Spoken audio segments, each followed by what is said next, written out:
Meron ako diyang notice na sinasabi ko na, oh, thank you sa pag-sign up mo or pag-registered mo dito sa aming webinar.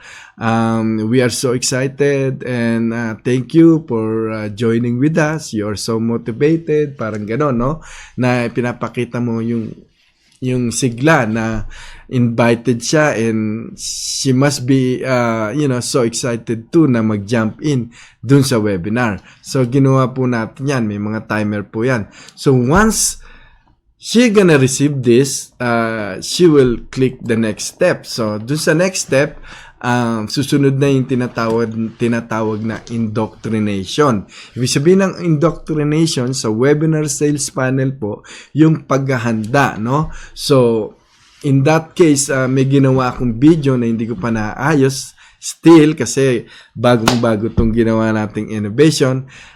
Doon sa video sinasabi ko na thank you so much, congratulations at you decided to attend this webinar, and then we would like to remind you, paalalahanan ka na yung webinar is malapit na.